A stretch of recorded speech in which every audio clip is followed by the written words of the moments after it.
Alhamdulillah Rabbil Alamin wa salatu wa salam ala Sayyid al-Mursalin. Est-ce que le prophète sallallahu alayhi wa sallam a épousé Aïcha à l'âge de 6 ans et a consommé son mariage à l'âge de 9 ans, c'est-à-dire quand elle était pubère?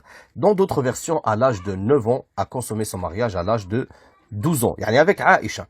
C'était un ordre de la part d'Allah pour lui d'épouser Aïcha radiyallahu anha wa ardaha. As-Siddiqa bint as-Siddiq. Certains ont pris ça comme quelque chose d'affreux, comment le prophète a fait ceci ou a fait cela. À l'époque, c'était une chose qui était très courante et c'était l'âge auquel beaucoup de femmes se mariaient. Même en France. Même en France. Par exemple, Isabelle d'Aragon, fiancée à Philippe III de France dès l'âge de 8 ans. Leur mariage a été célébré quelques années plus tard, en 1262. Anne de Kiev, bien qu'on ne connaisse pas son âge exact, certains historiens estiment qu'elle était très jeune, peut-être autour de 9 ou 10 ans, lors de son mariage au roi Henri Ier de France en 1051. Donc, et c'est pas la seule. Il y avait aussi Blanche de Castille. Elle a été fiancée au futur Louis VIII, qui était surnommé le Lion, Louis VIII de France à l'âge de 12 ans. Leur mariage a été arrangé dès ses 9 ans. Elle est devenue une figure importante en tant que régente pour son fils, le futur Saint-Louis. Et les reines de France mariées avant l'âge de 18 ans, la fameuse Marie-Antoinette d'Autriche, elle a épousé le futur Louis XVI en 1770 à l'âge de 14 ans. Ce mariage d'ailleurs a renforcé les liens entre la France et l'Autriche. Catherine de Médicis, d'origine italienne, elle a épousé le futur Henri II en 1533, alors qu'elle avait que 14 ans. Anne d'Autriche, elle a épousé Louis XIII en 1615, à 14 ans. Marie Stuart, reine d'Écosse, elle a épousé le dauphin François, qui était de François II, en 1558, à l'âge de 16 ans.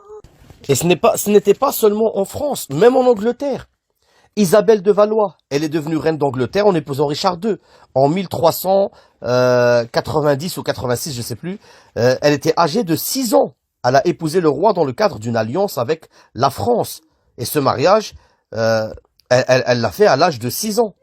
Marguerite de France, à l'âge de 10 ans. Marguerite de France, elle a été fiancée à Édouard Ier d'Angleterre en 1292. Elle est devenue reine d'Angleterre par ce mariage. Elle s'est mariée à l'âge de 10 ans. Anne de Bohême. Anne de Bohême, elle s'est mariée avec Richard II en 1365. Elle avait, au départ en fait, son engagement à Richard II, il avait des rapports avec elle, etc. Elle avait 10 ans. Et elle s'est mariée avec lui quelques années plus tard. Elle avait même pas 15 ans encore. C'était une chose, c'était ça le mariage à l'époque du prophète sallallahu alayhi wa sallam.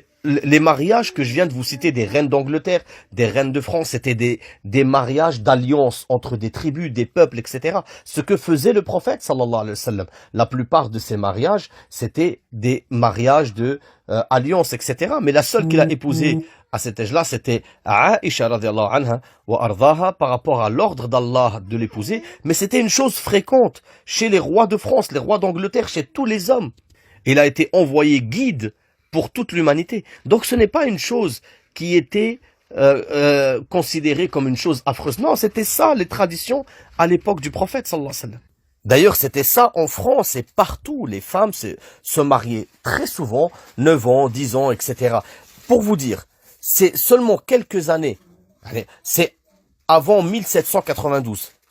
L'âge minimum légal pour se marier en France était de 12 ans. La légalité matrimoniale, ce qu'ils appellent ça, c'était l'âge de 12 ans pour les femmes, 14 ans pour les garçons. C'est-à-dire qu'une femme à l'âge de 12 ans pouvait se marier. Pourquoi ils ont mis cette légalité-là? Parce que avant cela, la femme pouvait se marier à l'âge de 10 ans, 11 ans, ce qui était une chose qui arrivait très fréquemment. C'est en 1792, lors de la Révolution française, l'âge minimum légal du mariage, il a été fixé à 13 ans pour les filles et à 15 ans pour les garçons. Là, je vous parle de la France. En 1804, le Code civil de Napoléon.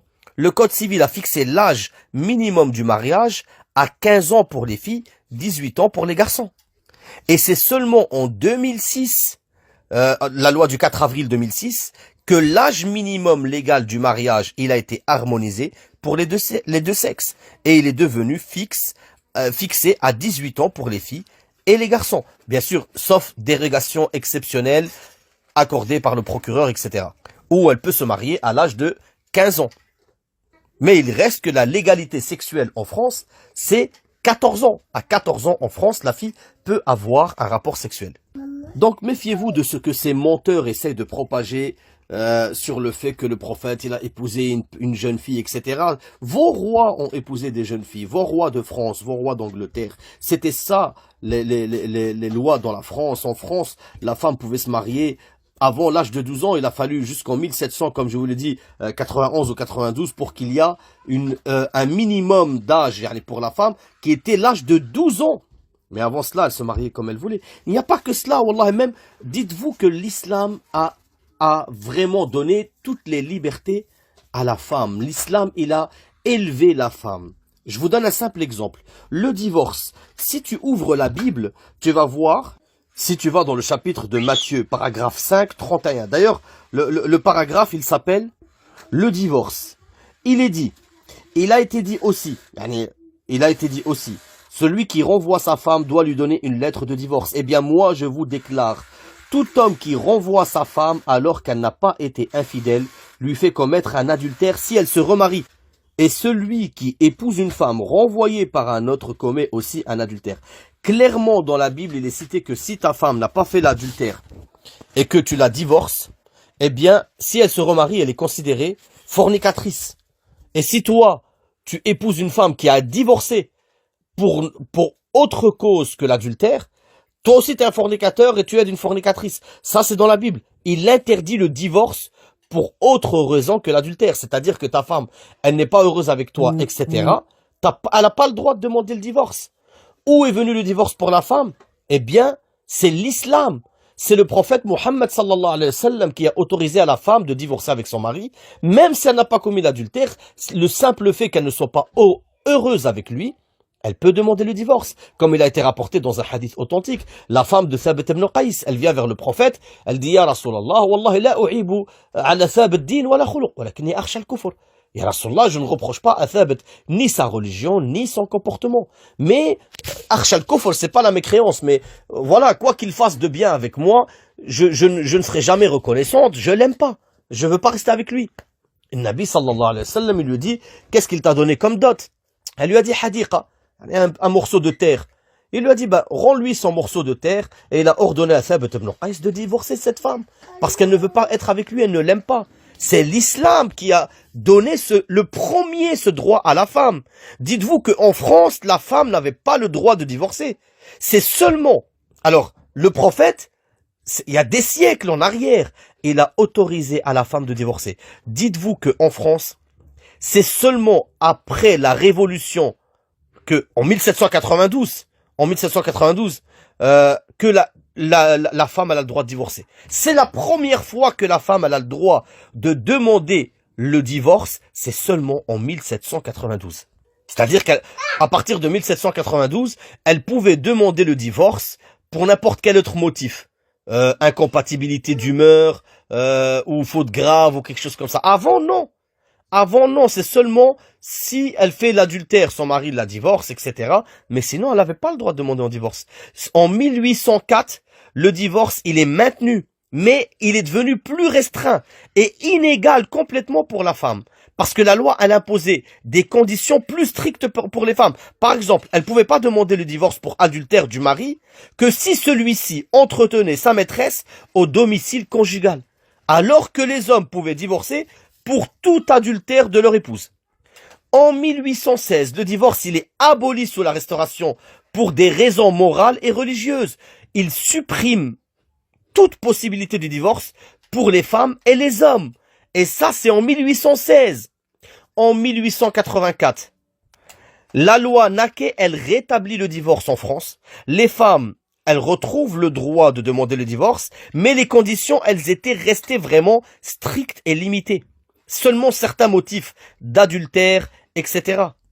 En 1975, une réforme majeure du divorce adoptée, c'est la loi du 11 juillet 1975, introduit le divorce par consentement mutuel et simplifie les procédures. Et c'est seulement à partir de 1975 que les femmes et les hommes peuvent divorcer dans des conditions égales et sans besoin de prouver une faute. Alors, rendez-vous compte, c'est seulement en 1975 que la femme peut demander le divorce, même sans faute, sans besoin de prouver qu'il a commis l'adultère. Le prophète, des siècles en arrière, il l'a autorisé pour les femmes. Et vous venez nous dire que l'islam, il ne donne pas. Wallah, que l'islam, il a donné les droits des femmes des siècles avant la France et avant l'Angleterre. Par conséquent, ne croyez pas ces menteurs. Soit ce sont des menteurs, ils connaissent la vérité. Et ils ne font que mentir pour essayer de rabaisser le prophète sallallahu alayhi wa sallam et rabaisser l'islam. Soit ce sont des vrais ignorants et je les invite réellement eux-mêmes déjà à connaître un peu l'histoire des lois françaises, l'histoire de la France avant de parler de l'histoire de l'islam. Ceci était pour défendre l'honneur du noble prophète, du meilleur de prophètes, Muhammad sallallahu alayhi wa sallam, que Allah l'a envoyé avec la religion saine, une religion qui provoque le bonheur dans ta vie, de son début à sa fin, dans ta vie ici-bas et dans celle de l'au-delà. Nous témoignons qu'il n'y a pas d'autre Seigneur qui mérite l'adoration, sauf Allah, et nous témoignons que Muhammad est le prophète d'Allah. Walhamdulillahi Rabbil Alamin, wassalatu wassalam ala Sayyid al-Mursalin.